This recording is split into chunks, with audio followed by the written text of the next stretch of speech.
We got something in the mail.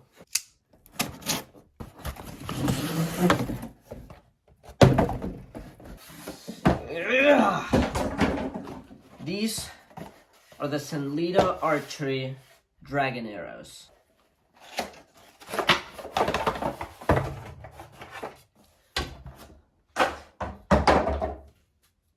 So, this is it.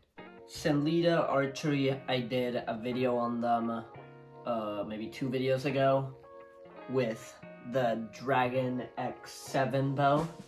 And now they have sent me their Dragon arrows, which, if they work, this might be some of the coolest things I've ever seen.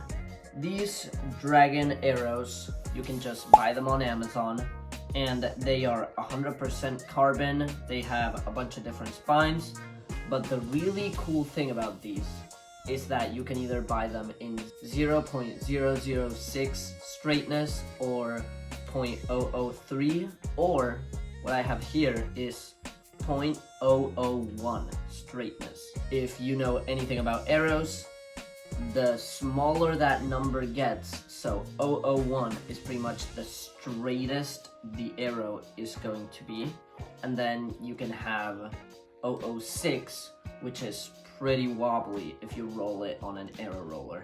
The really cool thing about this, yes, they are 0.001 arrows, but I mean, so are these. So what's so special about these? Well, these things are $59 for a 12-pack and $99 for a 24-pack. That is unheard of. And they come with field points and inserts. In contrast, my Victory VAP are probably around $200 something for a 12-pack, and that's not including nocks, veins, point, everything. So if these hold up to what they say they are, these could be my go-to arrow. Let's get into it. These things come cut very long. They come cut to 32 inches, and from there, they don't come with the inserts glued in, so you can just cut this to your size and glue the inserts. These, of course, come with nocks, the point, the vein, and, well, of course, the shaft. So for $59, you can have a 12-pack of arrows ready to go. So that's pretty amazing. They sent me the 400 spines, which are 6.7 GPI, that is grains per inch. So there is a whole bunch of different spines to choose from, which is cool. And also we have pretty light GPIs. I will put a GPI chart and some spine charts on somewhere in the screen for you guys to see all of them. Okay, so I'm going to start by rolling the arrows to see from both sides if they really hold up to that 0.001 standard. For some comparison, here I have my Victory VAPs, which are kind of top of the line arrows. So here we go. You can see that that tip almost doesn't move in relationship to the arrow, if that makes any sense. And then we have the back side that, again, that's perfectly rolling. So for some comparison, here I have some 0.06 arrows, and you can see, so these are the uncut shafts. That is mind-blowingly straight. The knock there is a little more wobbly, but still reasonable. That's, again, really good. And that knock is also Okay, this is pretty amazing. I just rolled them all, and out of the 12 pack, I had 2 that didn't quite roll as I would expect a 0.01 arrow to roll like. I mean, this is really good.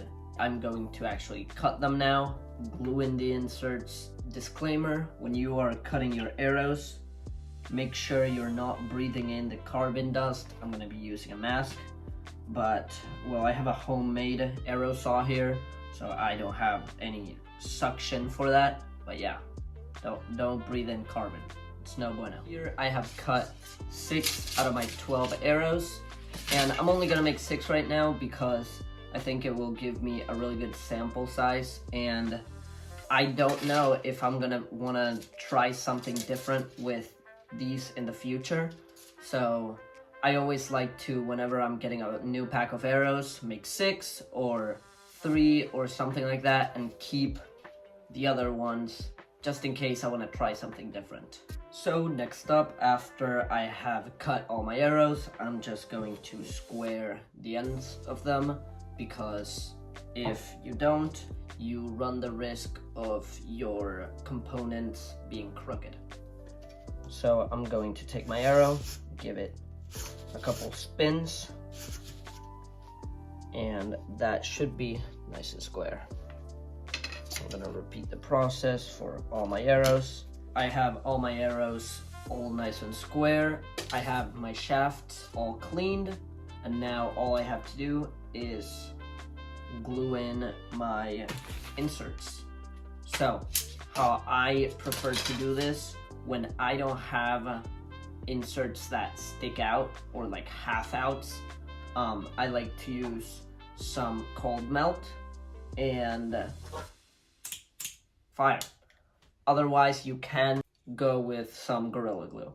Oh, also, one thing. A lot of people like to just heat this up with a blowtorch. No, not around here. We're gonna use an IKEA candle. So, how you're gonna wanna do this is, you wanna have your flame going. You wanna warm this up. This is almost like using normal hot glue, just a little bit stronger. And you wanna warm this up, and while you're warming that up, you wanna warm up your insert. You do not wanna warm up your carbon, okay? So, you wanna warm up your insert.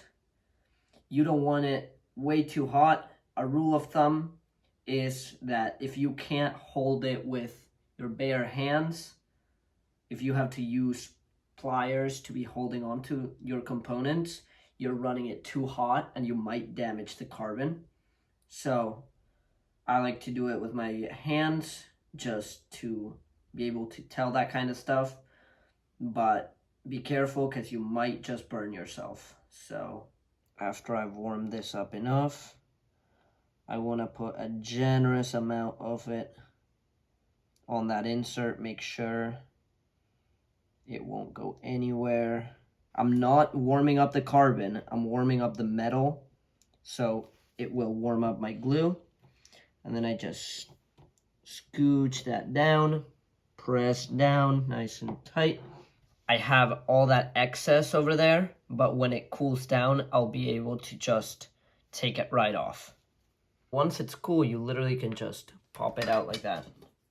There's few things more satisfying than this. Just pop it out.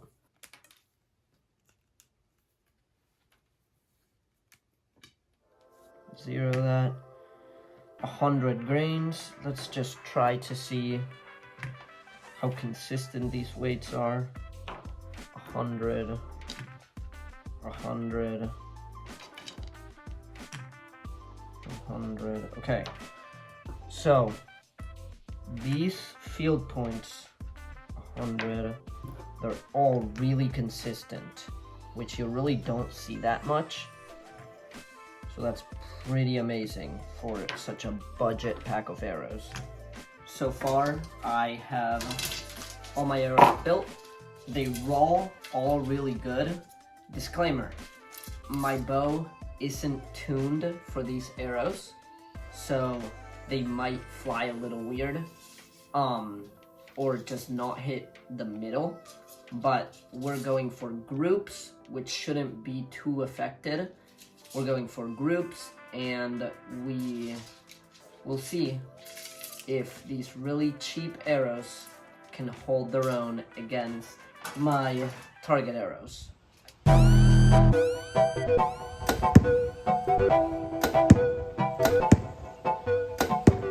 So, not as tight of a group as I would like. I would like this one to be here. I think I just pulled that one a little bit. That was my first arrow. And these three are pretty good. I mean, they could be a little closer, but, you know, the grouping is good.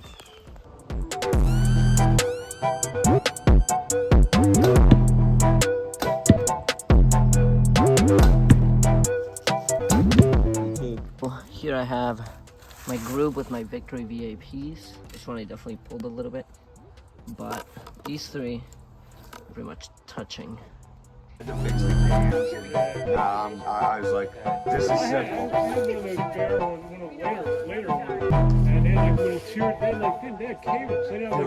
They were like a tear. It's gone.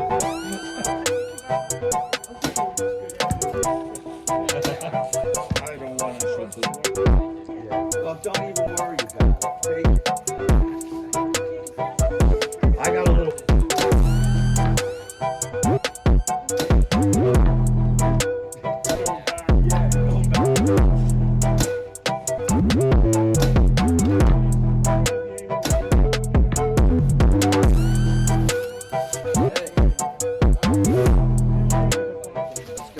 This is it at 60. This is really bad, and I know, but my bow isn't tuned for either one of these arrows. It's actually tuned for my really thick indoor arrows. So, I mean, all things considered, it's not horrible. And then here are the Sanlida ones, which, again, aren't that bad if you think about it. So we're gonna take a couple more and see what we see.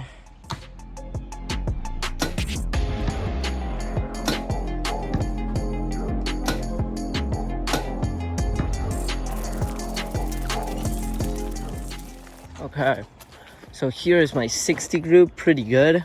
And this one actually hit my finger when I let go. So, I mean, this is really good, all things considered.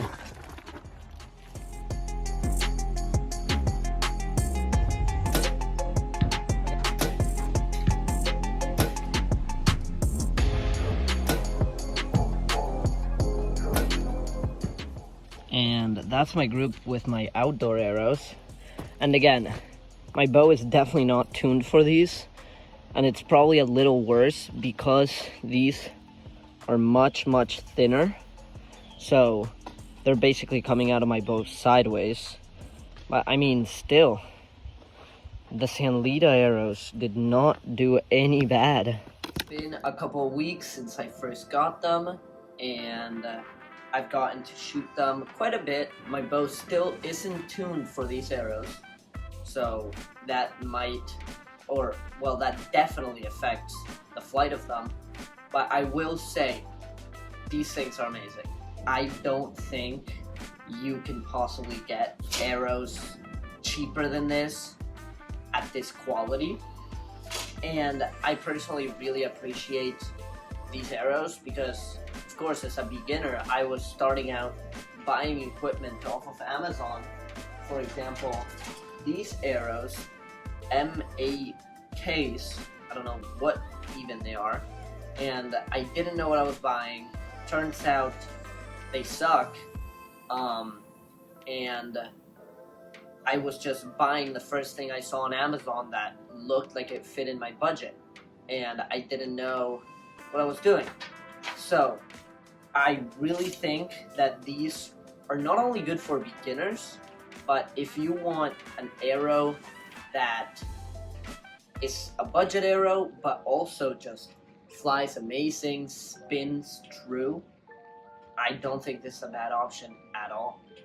Also, a lot of people won't buy these because they're not made in the USA, and although I love things made in the USA as much as the next guy, if you're not shooting Eastons, you're not shooting an arrow made in the USA.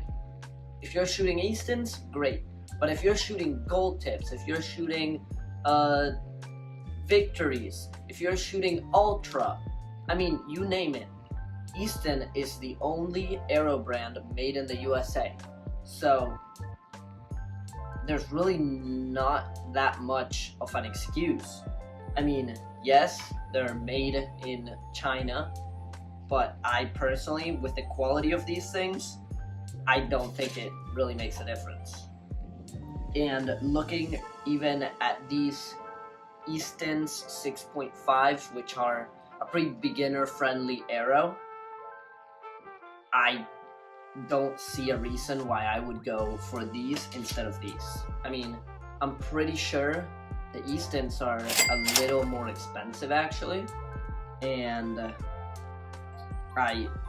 even spinning them here, I see them as a lot more wobbly than these Sanlida ones. So I truly don't see a reason why, if you're looking for a budget arrow, a great arrow, you wouldn't buy these. I think I will be using them in the future. Of course, these are just my opinions. I don't know what you guys think, so please let me know in the comments. Thank you guys so much for watching. Please like, subscribe, all that stuff. And I mean, if you're in the market for some arrows, definitely check these out. I mean,